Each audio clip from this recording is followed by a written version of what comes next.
Press Podcast. Мэргэжлийн сэтгүүл зүйд газарчлал. Мэргэжлийн сэтгүүл зүй юугаараа ялгарх вэ? Мэргэжлийн сэтгүүл зүйн бүтээл хэрхэн бүтдэг вэ? Хандлт уу? Мэргэжлийн ёс зүй юу? Хэлбэр үү? Агуулга уу? Мэргэжлийн сэтгүүлчтэй мэргэжлийн сэтгүүл зүйн талаар ярилцъя. Press Podcast. Сонсогч үзэгчдэнд энэ өдрийн мэндийг хүргэе. Монголын хэвлэлийн хүрээлэнгээс эрхлэн гаргадаг Press Podcast шинэ дугаараа та бүхэнд хүргэж байна. Өнөөдрийн дугаартаа бид бизнес цэгийн маань ерөнхий редактор Даваад Орштой ярилцж байна. Нэвтрүүлгийн подкастын урилгыг хүлээж авч хүрэлцэн ирсэн танд маш баярлалаа. Ирсэн баярлалаа. За. Тэгэхээр хэвлэлийн хүрээлэнгээс энэ ондоо мэргэжлийн сэтгүүл зүйд газарчлан гэсэн уриатаагаар хэл мэдээллийн салбарын одоо яг энэ гал тогоонд ажиллаж байгаа хүмүүсийг цувралаар үрж оролцож салбарынхаа мэргэжлийн сэтгүүл гэж хэнийг хэлхийн, мэргэжлийн сэтгүүл зүйн бүтээл гэж юу гэхийн, мэргэжлийн сэтгүүл зүйн гал тогоонд ямар үйл явдал болж өрнөдөн гэдэг талаар салбартаа ажиллаж байгаа хүлээн зөвшөөрөгдсөн эрх мөнхтэй цувралаар ярилцж байгаа. Та манай Press Podcast-ийн 11 дахь дугаарын зочноор оролцож байна. Тэгээ бизнес сегмент гэдэг бол хэл мэдээллийн салбарт за сүүлийн жилүүдэд бол харьцангуй томоохон юм ялгарлыг хийгээд ондоошж байгаа ийм мэж гэж би бас энэ салбарт ажиллаж байгаа хүний хувьд танаа хамт олон хийж байгаа, нийтлж байгаа шинэ контентуудыг үзэж сонсож бас мэдээлэл авч хуваалцдаг.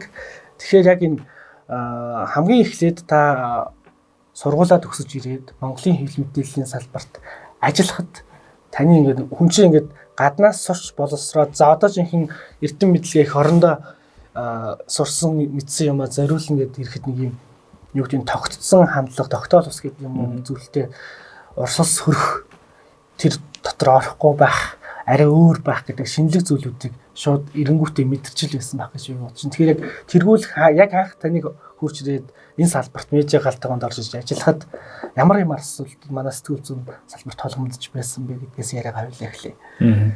За баярлалаа. Гэхдээ та подкастыг үзэгчд бас сонсогчдод энэ өдрийн төргий те подкаст төрүүлсэнд баярлалаа. Би ч одоо өөрөө подкаст хөтэлдэг баг анх одоо өөрөө подкаст өргөдөж шүү дээ.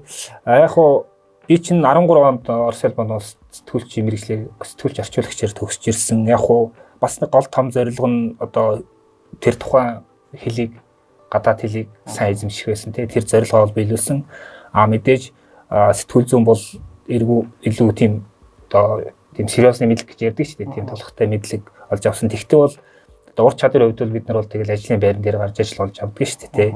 Яг 13 онд төгсөөд ирэхэд бол угаасаа гадаад сурж гад ирсэн ихэнх хүмүүс тийм байдаг. Ингээд буцаад нөгөө нэг тухайн нийгмийнхаа амьдрал буцаад уусахад бас тодорхой хугацаа орно те.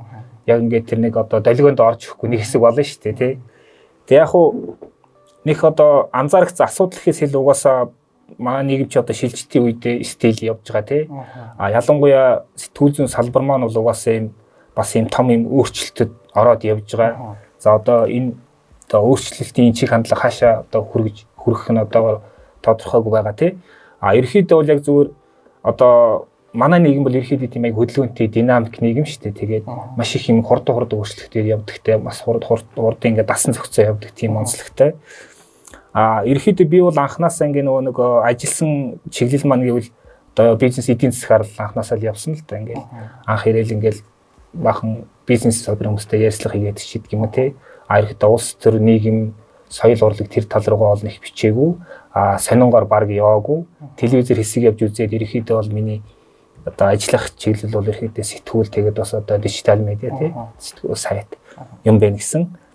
Тэгээд салбарын тухай бол ерөөхдөө бол эхний асуулт бол чиглэж яах шиг байна. Тэгэхээр эдвэл хоёулаа эхлээд яг хөө ингээд манай салбарын одоо ямар байдал байгаа гэдэг дээр ингээд яах юм одоо тойм өгцөн дээрх тий. Тэгээ түрүүн биелсэн том өөрчлөлтөд орсон явж байна. Ер нь салбар бол маш том өөрчлөлт болсон явж байгаа. Ялангуяа технологийн нөлөөллөөр одоо нэг disrupt гэж ярьдаг шүү дээ. Тийм гүн гүнзгий өөрчлөлтөд орсон салбаруудын нэг бол яхаарахгүй бас сэтгүүл зүйн салбар маань шүү дээ тий. Тэгээд зах зээл маань өөрчлөгдөж байна, хэрэглэгчд маань өөрчлөгдөж байна. Өөрсдөө одоо медиа байгууллагууд маань өөрчлөгдөж байна. За сэтгүүлчд маань өөрсдөө ч гэсэн том өөрчлөлт орж байна тий. Тэгэхээр яг уу өнөөдөр яг шүүмжлэлтэй талаас нь харуул манай салбарж байгаа тийм нэг эрүүл бос маягаар яваад байгаа хгүй одоо юу гэдгийг ийм уул уурхаан замаар орж ирсэн ч тийм эсвэл янз янзын тийм одоо сайн мэддэхгүй тийм замаар орж ирсэн их мөнгөн дээр ингээ нэг хэсэг зодтолдог нэг тийм байгаад байна шүү дээ. Одоо ингээд сонголт өгсөн бид нар бүгдээрээ л анзаарж байгаа тий. Гэтэл одоо мэдээлэл гэдэг маань бол нэг ёсны бас бүтээгдэхүүн шүү дээ. Одоо би нөгөө нэг бизнес агуулгаар нь ярих гэдэг л да тий. Мэдээлэл гэдэг нь ялангуяа бүтээгдэхүүн тий. Хэвлэл мэдээлэл гэдэг нь бас харилцааны хэрэгсэл тий. Тэгэхээр яг ингээд том зургаар юу болоод байна гэхээр одоо энэ харилцааны хэрэгслүүд чинь ингээд амар том өөрчлөлт орж байна. За бүр хоёулаа эхнээсээ ингээд бүр хүндрэлтийн түүх рүү орвол анх ингээд бичиг үсгүүс хэл яриа үсээд хүн ямар өөрчлөлт орсон тий. Хүний нийгэм яаж өөрчлөгдсөн. Дараа нь бичиг үсгүүслээ яалаа тий. Дараа ном хэвлдэг боллоо яалаа.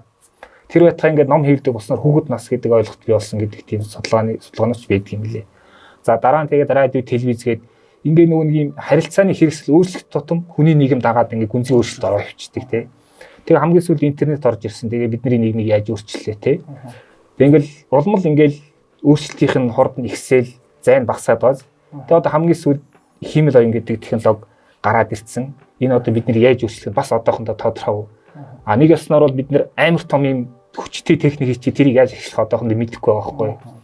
Тэгэхээр энэ өөрчлөлт ялан одоо сэтгэл зүйч гэсэн орж байгаа. Тэгэхээр түрүүний хэлэх гээд байгаа сааны үхээ нөгөө нэг харилцааг явах сувгууд маань өөрчлөлт болгонд ингээд нийгэм том өөрчлөлт ордог гэсэн тий.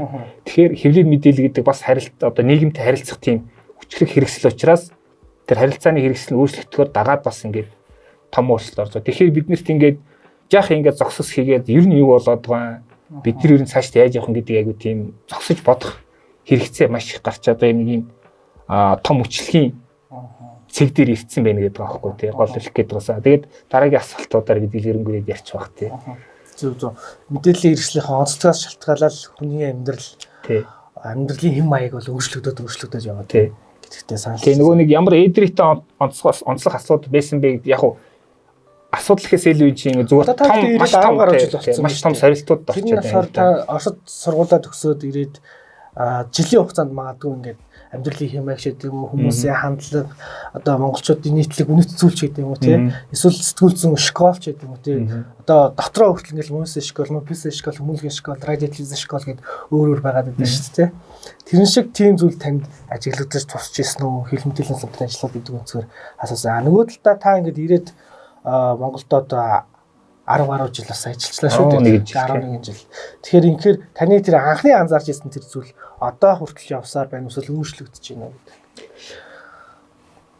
Анзаарсан зүйл бол ерөөхдөө нэг л одоо гол бидний асуудал байгаа шүү дээ. Нөгөө нэг ёс зүйн асуудал байгаа. Бүр одоо том зургаар бол нөгөө итгэлцлийн асуудал байгаа шүү дээ.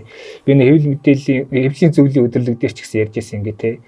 Бүх харилцаа бүх ингээд нөгөө төрлийн үйл ажиллагаа ямар ч салбартай байсан нөгөө юм итгэлцэлдээ суурилсан ш. Тэр одоо тухайн ажил одоо бизнес ч байна уу эсвэл төрийн ажил ч байна уу бүх тэр төрлийн ажил цаашаа доктортой явдаг. Гэтэл ингээд сэтгүүл зүйн салбарт өрнөж байгаа бүх харилцаанууд маань юм итгэлцэл байхгүй болчаал дандаа нэг нэрийг ингэсэн байдалтай байгаад байна шүү дээ. Тэгэхээр ерөөсөө гол анзаарсан зүйл ерөөсөө яаж энэ итгэлцлийг бид нэр эргээгээд ингэж бэхжүүлэх юм бэ те. Тэр итгэлцлийг бий болохын тулд мэдээж мэрэгжлийн ёс зүйтэй үйл ажиллагаа бид нарт хамгийн хэрэгтэй байгаа. Одоо бид нар бүгдээрээ л мэдчихэж байгаа те. Гол те. Одоо өдөр болгон анзаард зөвхөн ирээч биш ирэхдээ өдөр болгон анзаард ингэж одоо бид нар энэ сэтгэл салбартаа сэтгэлтэй хүмүүсийн санаа зовд юм чинь тэр болоод байгаа шүү дээ. Бизнес сегментийн гол ялгарлыг танаас асуумаар яг хэл мэдээллийн салбарт ажиллаж байгаа хүмүүс бол тодорхой мэдээж бизнес эзэн засгийн агуулгаар нь ярилцдаг, интеллект экспертүүдийг орж мэргэжлийн өнцгөөс ярилцдаг гэдэг утгаараа бол хүлээн зөвшөөрсөн. За масталд бол яг бидний бас подкастын зорилго бол зөвхөн сэтгүүл зүйн салбарт ажилладаг хүмүүсийг орж ярилцуулахаас гаднаас нийгэмд манай салбараа одоо ингээд жоох эрүүл бус харагдаад байгааг та хэлдэг шүү дээ. Яг энэ зүйлийг энэ дундаас эрүүлээр ажиллаж байгаа хүмүүс байгаа шүү. Тэр мэдээж байгаа шүү гэдэг талаар гарах гад нөгөө талдаа маст хэл мэдээлэл хэрхэн ажилладаг талаараас үзэж байгаа, сонсож байгаа сонсогчдод үзэгчдээс ойлголт өгье гэсэн бодолтой байгаа. Тэгэхээр энэ медианууд мэдээж эдийн засгаар бичдэг төрөлдсөн маш олон медиа Монголд бол байгаа. Гэхдээ анхдагч нь би бизнес сегмент гэж боддог. Одоо тэгтээ ингээд юм дандаа л өсөлттэй байхгүй доошоо өнө босно, шинжлэгдэн, өөрчлөгдөн. Тэгээ сүүлд хийсэн, апдейт хийсэн бас бизнес модулийнхаа талаар танилцуулъя. Тэ түрүүн би хэлсэн нөгөө нэг мэдээлэл бол нэг төрлийн бүтээгдэхүүн гэ тэ. Тэгэхээр сая өөрөө ч хэлээ ингээд бас гоё үнэхээр тэ ажиллаж байгаа мундаг ур чадвартай сэтгүүлч зөндөө байгаа манай. Монголын сэтгүүл зүйн салбарт авиас зөндөө байгаа. Сэтгэлтэй хүмүүс зөндөө байгаа тий. Гэтэл үүдгийн авиас одоо ур чадвар гэдэг чинь нэг төрлийн нөөц шүү дээ тий. Гэхдээ тэр нөөцийг бид нар яаж удирдах вэ гэдэг чинь гол асуудал байгаа байхгүй. Өнөөдөр бидний гол асуудал ерөөхдөө тийм. Тэр олон авиас хүмүүсээ тэр олон юм энерги сэтгүүл зүйн төлөөх энергит хүмүүсээ бид нэр яаж зөв ашиглах юм те. Тэгэхээр нөгөө нэг менежментийн асуудал гараад ирж байгаа юм те. Тэгээд бизнес одоо ерөнхийдөө сэтгүүл зүйг бид нэр голдуу ингээ нөгөө уран бүтээл хүмүүс гэдэг талаас нь харж ирсэн шүү дээ. Гэтэл эн чинь бас ингээд тодорхой ингээд нөгөө бизнес загвараараа яваад өөрийгөө тэжээгээд өөрийгөө аваад явчих те. Тим систем болж хөгжих хэрэгтэй байхгүй. Байнга одоо хин ямар нэгэн арт тал байгаа хүнээс ямар нэгэн спонсороос ч гэдэг юм уу те. Эсвэл ямар нэгэн төслийн шугамарын амжуулж явах гэдэг чинь тийм доктортой биш шүү дээ те. Тэгэхээр өөрийгөө одоо sustainable гэж ярьдаг те. Өөрийгөө авч явах тийм систем болж хөгжих хэрэгтэй. Тэрний тулд одоо би одоо энэ подкастер магадгүй хамгийн олон давтаж магадгүй бол үнэт зүйлс гэдэг. Үнэт зүйлс үнц юм. Одоо шинэ чи тэр нэг редакц байгууллаа гэхэд за редакц байгууллаа те. За нэг тодорхой ингээд медиа бүтээгдэхүүн гаргана. Гэхдээ тэргээрээ бид нар ямар үнцийн бүтээх гэдэг байгаа юм. Бидний үнэт зүйлс юу юм те. Бид нар одоо энэ олон нийттэй зөв мэдээлэл хангахад бид юу одоо өгч чадах юм те. Ягаад тэгэхээр нэг зөв мэдээлэл гэдэг бол маш чухал хамгийн их одоо ярих хэрэгтэй асуул. Ягаад тэгэхээр одоо мэдээллийн ариун цэвэр гэдэг ойлголт байна. Мэдээлэл эрүүл ах уу гэдэг ойлголт гараад ирсэн. Бүрийн аль бие ёсоор юу гэхээр одоо бид нар яг үүндээ бол ингээд сошиалор ч юм ингээд дандаа нэг тийм нэг хоёр дахь мэдээлэлээр ингээд тархиад хийгээд яваад байхгүй юу. За үүнийг хэлчихээр баг хогон мэдээлэлээр зарим хүмүүс те. Тэгэхээр тэр чин тархи чин ялгаагүй л ингээд одоо эрүүл бүтээгдэхүүн хэрэглэх хэрэгтэй шүү дээ. Тэр эрүүл бүтээгдэхүүнийг бид нар яаж хүргэх юм бэ?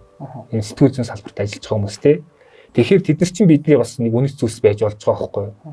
Тэгэхээр үнэт зүйлс гэдэг бол одоо юу гэдгийг ямар нэгэн санхүүжилт хөрөнгө оруулалтаар хэмжигдэхээс илүү тэр нэг олон нийтэд нийгэм бид нар юу өгөх гээд байгаа юм те. Энэ одоо сэтгүүл зүй дөрөв дэх засал гэж ярьдаг те. Ийм хүчтэй хэрэгслийг бид нар яаж зөв ашиглах вэ? Тэрвэрээ бид нар ямар үнцийг бүтээгээд ямар үнэт зүйлсийг бид нар баримлж явах хэрэгтэй гэдэг айгуу сайн бодох хэрэгтэй. Тэгээ бизнесменийн хувьд бол түрүү хэлсэн тэр өөрийгөө тэтгэж явах тийм системийн шинжтэл тэрлүүл тэр тим систем болж хөгжих гэдэг. Одоо мэргэжлийн хэлгээр бол одоо платформ гэж бид нэр яриад байгаа байхгүй юу? Энэ бол зөвхөн сэтгүүл биш. Сэтгүүл дээрээс өөрөөс янз янзын одоо подкаст байна уу, вебсайт байна уу, одоо ньюслетер байна уу, бусад янз янзын одоо тэрнтэйгээ холбоотой ингээ нэг дэмждэг үйл ажиллагаанууд байна уу тий? Платформ маягаар хөгжөөд тэгээд бизнесмений бас нэг онцлог нь бол одоо багийн ажиллагаа. Би тэрийг бол аягүй онцолж хэлэх хэрэгтэй гэж бодож байна. Ягаад тэгэхээр манай медиахийн чинь бас нэг өндөртэй хүмүүс шүү дээ. Ингээ салаа явчихдаг. Тэ нэг жаах ингээд ур чадвар суугаад жаах нэг олон танигдаач ч юм уу нөлөөтэй болооч юм ихээр ингээд өөр юм явчихдаг. Тэ яг уу энэ бол яг уу нөгөө сэтгүүл зүйн салбарт байдаг л юу л да. Активтийн чинь багийн ажиллагаа ерөөсөө заашгүй хэрэгтэй. Би бол бизнесмен гэдэг багийн нэг хэсэг байхгүй тий. За жишээ нь хэдийгээр би ингээд бизнесмен ерөнхий редактор гэж байгаа ч гэсэн миний ингээд хариуцах хэвээр асуудал ажил одоо чиг үүргийн хүрээ гэж байгаа байхгүй юу. Одоо юу гэдгийг би бол санхүүрөөнийх ордгоо. Яг операшн тэр логистик тал рууных ордгоо. Би бол зөвхөн одоо редакцийн нэг үйл ажиллагаа редакцаа чадагчуулах те контентоо чадагчуулах шинэ контент өгжүүлэх юм тэрэн дээр төлхөө оролцдог ийм ажилтай байхгүй. Тэгэхээр биднэрт багийн ажиллагаа маш хэрэгтэй. За би түрүүлсэн нөгөө нэг авиас гэдэг бол авиас одоо сайн ур чадвар гэдэг бол нэг л төрлийн нөөцтэй. Тэр нөөцийг менежмент хийх тийм тусгай одоо чиг үүрэгц функц хэрэгтэй байхгүй. Тэгэхээр одоо миний нөгөө талд надад одоо редакцаач том баг ажиллаж байгаа. Одоо борлуулалт гэдэг юм уу, маркетинг гэдэг юм уу, IT-ийн гэдэг юм уу, одоо юу гэдгийг те одоо сүүлдээ видео баг ингээд бас ингээд тусдаа гараад эхэлж байгаа гэдэг юм. Тэ ингээд багийн ажиллагаа тэр багийн ажиллагааг хооронд нь холбох тэр менежментийн асуудал дээр л бид нэр илүү фокусалсан. Тэгэхээр ингээд юм чи ингээд нэг яг хөө эхэндээ бол мэдээж ингээд багаас эхлээл те янз янз ингээд санхүүгээр доголд орох юм байсан ч гэсэн одоо бол бид нар ингээд ийм одоо нэг хугарлын цэг гэж ярьдаг шүү дээ. Тэр зэгтээ очиад ингээд өөрөөрөө тийжих тийм sustainable жижигэн ч гэсэн юм систем болоод хөгжөөд байгаа байхгүй те. Тэгээд бидний одоо нэг түр үн цэн гэсэн бидний үнэт зүйлс юу гэхээр ерөөдөө л уншиж байгаа хүндээ хэрэгтэй байх. Одоо юу гэдгийг заа нэг шал дэмий юм уншаад 10 минут гарчлаа гэж хэлэхээргүй те. Тэгээд бидний подкастыг сонссон ч нэг хүнтэй ингээд хэдийгээр ингээд гэрээний үндсэн дээр явж байгаа харилцаа ярилцлах ч гэсэн тэр хүнд хэрэгтэй байх хэрэгтэй. Тэр хүний мэдлэг туршлагаас уншиж байгаа хүнд, сонсож байгаа хүнд, үзэж байгаа хүнд авах юм байх хэрэгтэй гэдэг л одоо тийм л юм байна. Цагаас оруулж уншиж. Тэгээд ягаад тэгэхээр нөгөө тал чи ингээд маш завгүй ажил хэрэг чи ингээд гэхдээ ингээд бас нэг юм ялангуяа захирлууд бол айгүй өөрхий заримдаа их ганцаард хүмүүс шүү дээ ингээд ухадалд ордог те хаанаас яах вэ энэ төр гэл. Тэгэхэд яг тэр үед нэг юм нэг жоохон санаа урам зориг цэнийг өгдөг ч юм уу. Тийм л байх зорилго.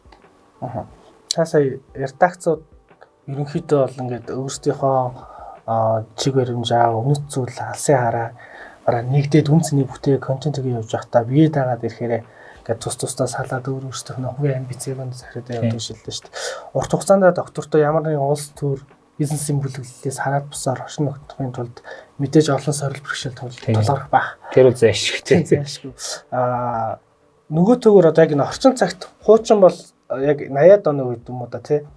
Оросд сургууль төгсөөд ирсэн одоо ламнаас төгссөн, Москва төгссөн, Ирхүү төгссөн сэтгүүл зүүн чиглэлээр боловсрол эзэмссэн хүмүүс бол ирээл шууд националны телевизэд үзэж байдаг юм уу те.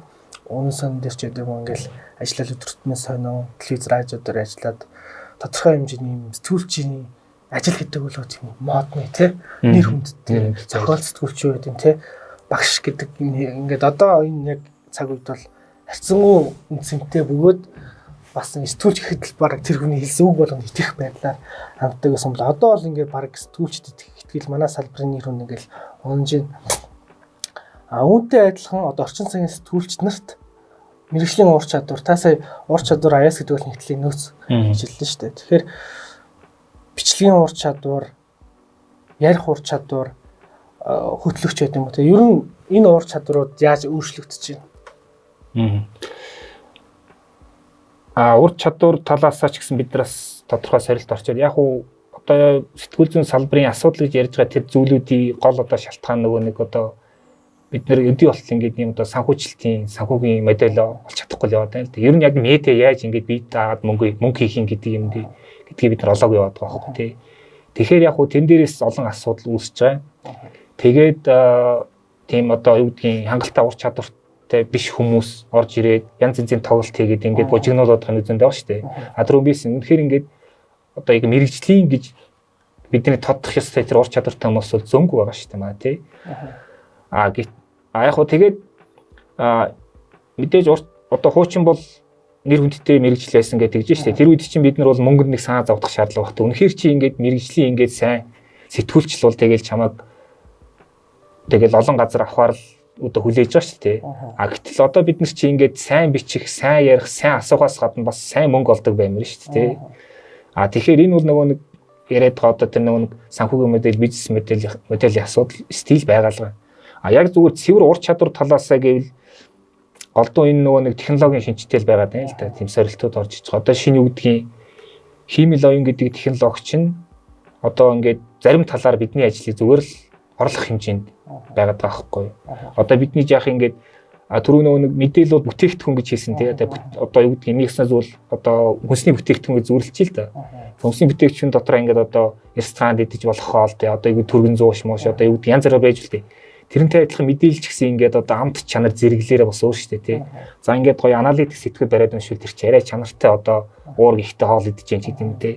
Зүгээр ингээд нэг богинохон одоо товч мэдээний сайт руу ороод тэр мэдээлүүдийг аваад өглөө нь ингээд ажил эхлэхээс өмнө уншичаад явбал тэр чинь бас түргэн зууш гэх мэтээр тий. Гэтэл одоо энэ хиймэл оюун гэдэг технологи маань бидний тэр түргэн зууш одоо голдуу тийм ажил хэргийн шугамар хэрэгэлдэг мэдээллийг биднийг орлоод хийж чадхаар болчлоо. Гэтэл бид нар одоо тэгвэл өөрсдөө яах вэ те? Ямар ур чадвар хөгжүүлэх гэхээр илүү тэр нэг одоо хүнийг тийм оюунлаг тал руу хөгжүүлсэн тийм контент бэлтгэж шаардлагатай ур чадвар тэгээ бас чадамж гэдэг байгаа. Тэр талаа илүү хөгжүүлэх хэрэгтэй болчиход байгаа. Тэгээ яг тэн дотроо задлаад ирвэл маш олон юм. Одоо хиймэл оюунтай ажиллах ур чадвар гэдэг чинь бас тусдаа сэдв болчиход байгаа байхгүй юу? За юу гэдгийг одоо чи бидний хийж байгаа энэ одоо подкастинг контент, видео контент хийх чинь бас ингээд тусгай ур чадвар, бас тусгай багийн ажиллагаа, тусгай менежмент шаардаад эхэлж байгаа. Одоо шинэ үгдий үнэхээр ингээд сериусны видео контент, подкастинг контент бэлдгийг дорож 5 6 хүн. Тим чин 5 6 төрлийн ур чадвар хэрэгтэй болж байна гэсэн үг те. Одоо хамгийн нийтлэхээр бол продюсер хэрэгтэй болно те. За техникийн ажил гэдэг юм уу, тэгээд сэтгүүлч нь өөрөөсөө тэгээд босоод ассистент гэдэг юм уу. Янз янзаар ингээд төрөлжөөд явж байгаа байхгүй. Тэгээд бидний бас ур чадвараа илүү одоо юу гэдгийг хорслох юу бол төрөлж их хэрэгтэй байгаа шүү дээ бид нар чинь те. Одоо бол бизнесменүүд ерөөхдөө ингээд бизнесийн контентийг яаж бичвэл ерөн илүү гоё байдаг гэдэг дээр ингээд янз янзын туршилтыг л төрөлжих гээд яваад байгаа байхгүй. Одоо юу гэдгийг компани захирал хүний хөргийг яаж бичвэл илүү гоё сонирхолтой байх вэ гэдэг юм уу. Тэгэхээр ингээд бид нар ингээд яг ингээд одоо нийш зах зээл гэж яддаг тэр нэг ажиллах орон зайгаа зах зээлийн орон зайг олоод явбал тэртээ тэргүй бид нэр тэр ур чадвар ингээд хурцлаад тэрэндээ ингээд тэр нөө зорилго шаардлагатай нийцүүлэл ур чадвар сайжраад явна.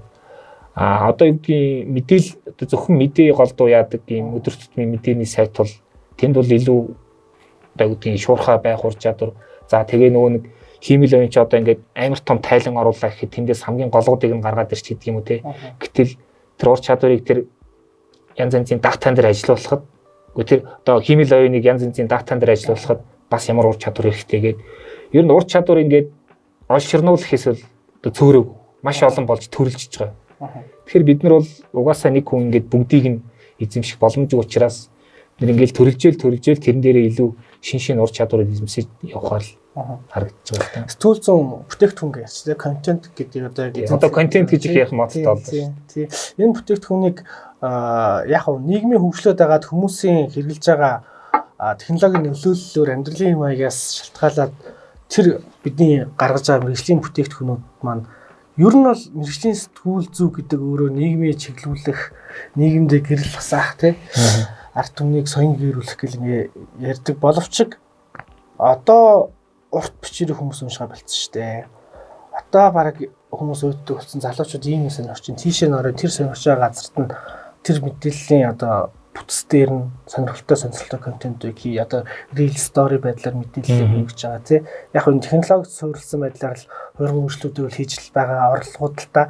Гэхдээ яг үндсэн бидний яг чанартай сэтгүүл зүйн бүтээл гэдэг агуулгаар нь харах юм бол тэр яг бүтээл гэж тооцоос хэцүү байна. Тэгэхээр таны хувьд мэргэжлийн сэтгүүлчний хувьд яг ингээд нийгмийн сонирхол хэр байна гэдгийг харах юм бол яг бид нар зах зээлийн эрэлт хэрэгцээг хангаж тийшээ чиглэсэн бүтээгдэхүүнүүдийг нийлүүлэх гэдэг шүү дээ.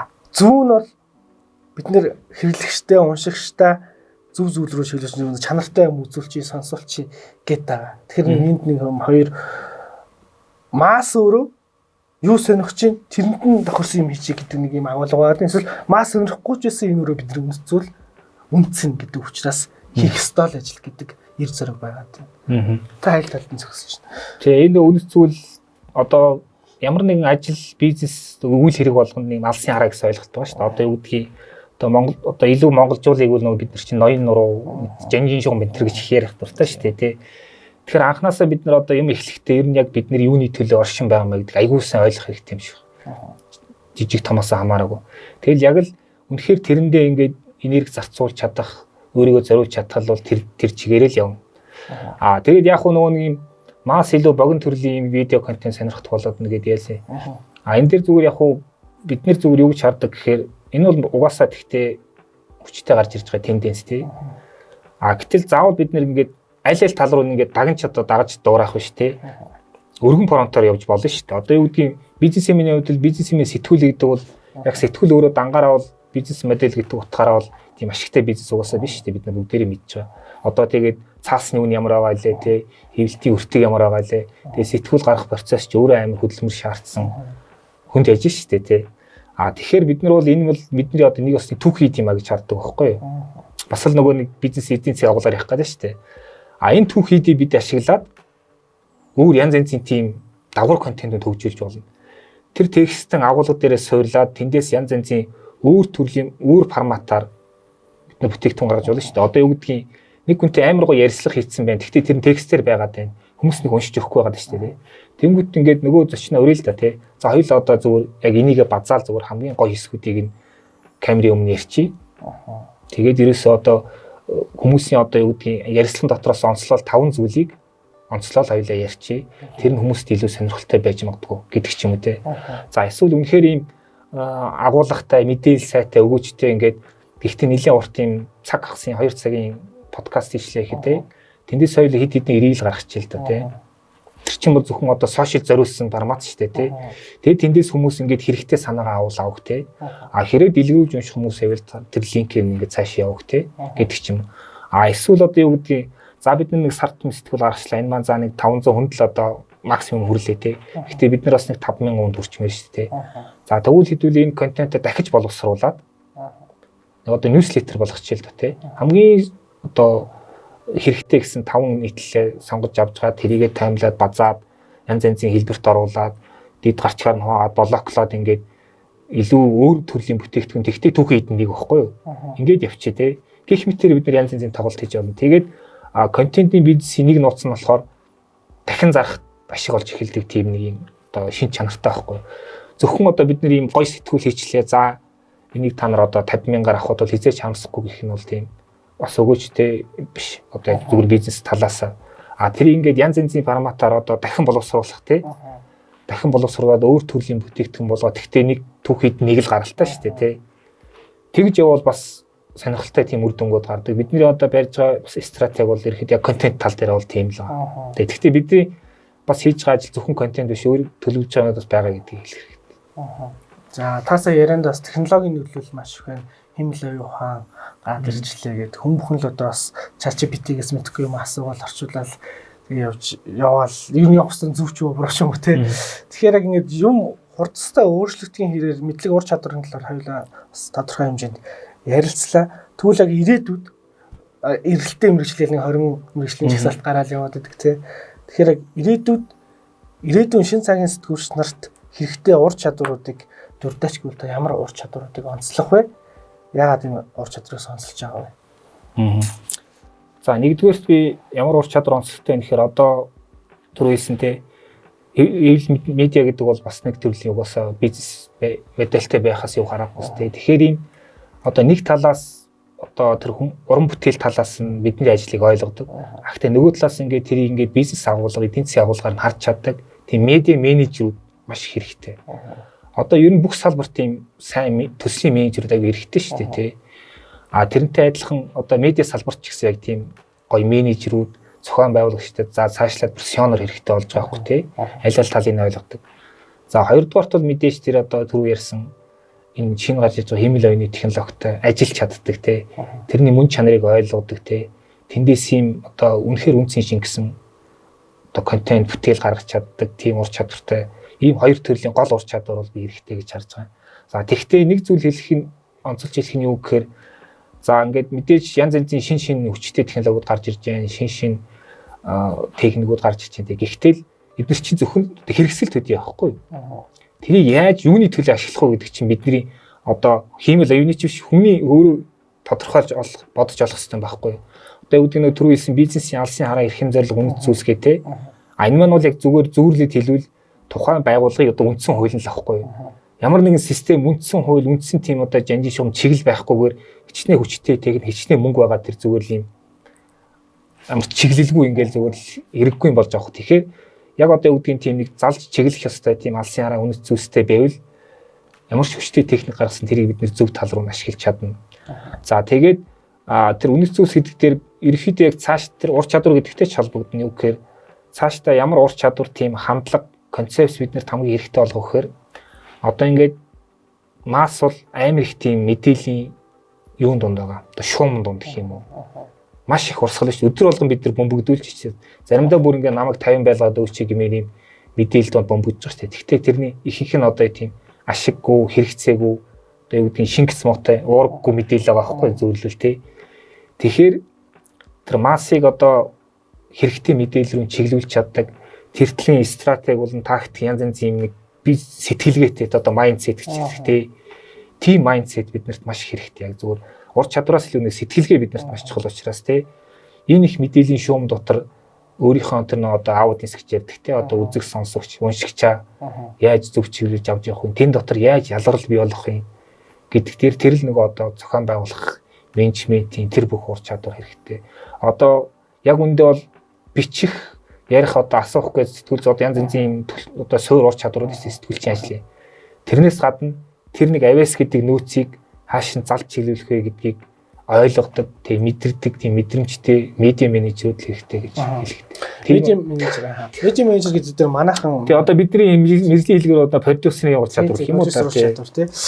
Ихэнх томоохон хэвлэл мэдээллийн байгууллагуудад толгойлж байгаа ерөнхий захирлаар нь ч юм уу гүйцэтгэх захирлаар нь эсвэл продюсераар нь ерөнхий редакторд нь ажиллаж байгаа хүмүүс дээр энэ салбараа мэддэг хүн чухал. За бүр багаас нь редактораас сурвалжлагчаас эхэлж исэн ерөнхий редактор хүртэл явж исэн энэ л хүн энэ салбарын зовлон жаргалыг мэднэ гэдэг ингэж хардаг үнсүүд. Гэвч тэр хүн өөрөө супер менежер биш учраас зүгээр л сайн мэдээ бичдэг, зүгээр л сайн ярьцлагадаг, зүгээр л сайн нийл бичдэг хүнийг нэг мэргэжлийн байгууллагын толгоонд аваад тавьчихлаар тэр хүн менежментийн үнэ агуулга байхгүй учраас Тий. өдөрж явахгүйгаа муу жишээнд байна. А нөгөө талдаа таасаа ярианда сэтгүүл зүй өөрөө бизнесийн үйл ажиллагаа болж байгаа. А энэ агуулгаар мэдээллийн маш олон сайтаас сэтгүүлчнэр одоо дурын бүхэл байгууллагуудаар одоо гэрээлж одоо хаалтын гэрээг л ингээд дундаа ярьж таван дундаа нийт хүртэл мэдчихээн. Ялангуяа сонгуулийн үеэр бол бүх редакцууд ингээд бараг 4 жилийн хоолой олж идчихин гэх мэтчлээ. Тэгэхээр хоёулаа ёс зүйн асуудлыг тэг яг энэ бизнес агуулгаар нь яг ингээд ямар нэгэн улс төрч нам засгийн харьяа бусаар бие даасан хөгжөөд нөгөө сонсогч үзэгч уншигчаа кэрлэх эрэх холбоотой байх. Тэгэхээр яалтчгүй ингээд бизнес агуулгаар хараад сонин сэтгүүлүүд бидний гаргаж байгаа бүтээгдэхүүний нөгөө талдаа манай иргэд өөрсдөө хэр худалдаж авч уншиж тий бидний гаргаж байгаа тэр бүтээгдэхүүнүүдийг амтрахын идэж байна гэдэг дээрээс асуудал яригдтал байна. Юу хогон мэдээллээс уураггүй шимт хичээлгүй мэдээлэл. Тэгээ бас тэр чинь хэрэглэх дуртай хэсэг байгаад байна шүү дээ. Гэхдээ юу гэдгийг одоо эн чинь бид нэг 30-аад жилийн асуудал ярьж шүү дээ. Одоо юу гэдгийг чивтэр одоо хүүхэд байхаас эхлээл явагдсан өөрчлөлтүүдийн талаар ярьж байна тий. А ихтэй чинь нэг цаг цагаараа байдгүй гэдэг шиг одоо бол нэг 10 жилийн дараа бол одоо бидний аудиенс үзэгч сонсогч уншигчд бол баг төсөөр бол шал өөрчлөгдөж эхэлнэ. Тэдний хүсдэг зүйл нөр болно. Одоо нөө хэрэглэгчийн зан төлөв гэдэг талаас ярил. Тэр хүсэх юм нарай болно. Одоо ч гэсэн ингээд ерөнхийдөө эхнээс анзаарч эхэлж байна. Тэ одоо залуу үеийнхэн ямар агуулгад сонирхоод байна. Илүү одоо гэдэг нь байгаль дээлтэй ч гэдэг юм, ногоон ч гэдэг юм хариуцлах юм. Тимийг одоо бүр ингээд бүр цаанаасаа ингээд хүсдэг ялгадаг. Одоо юу гэдгийг хамгийн 2 жилийн өмнө ч нөө баг Reuters-ийн судалгаа гарсан байсан. Хүмүүс ялангуяа залуу үеийнхэн мэдээ унших бараг байсан.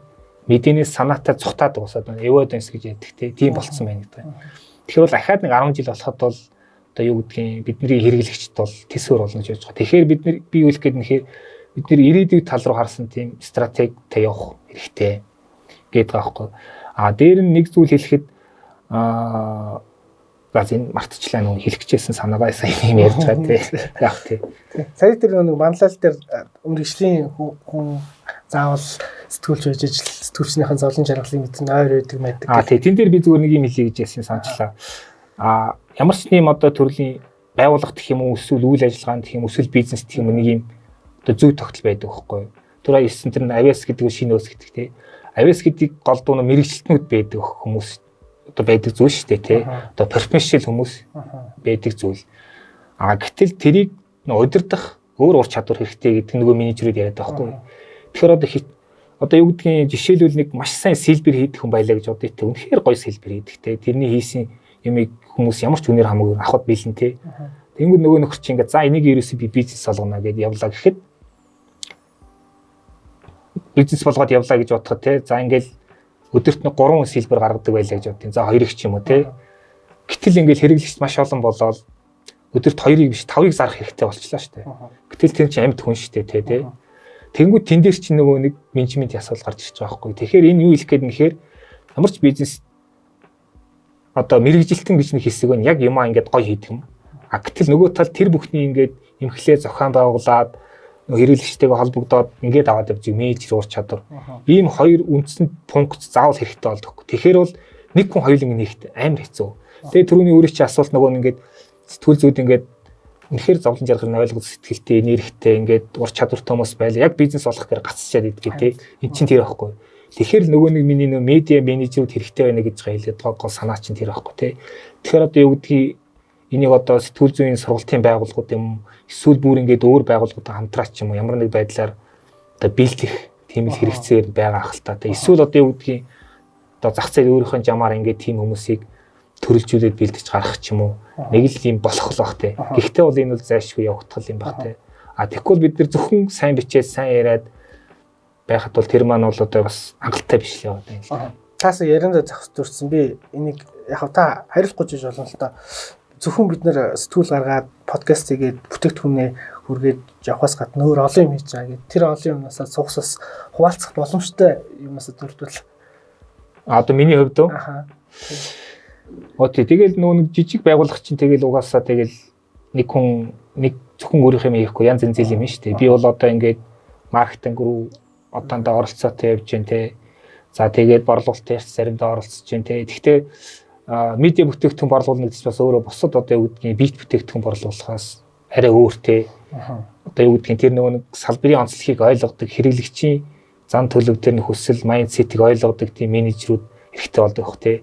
Тэгээд манай одоо борлуулалтын баг бол яг тэн дээр ингээд сураал сайжраал явж байгаа тий.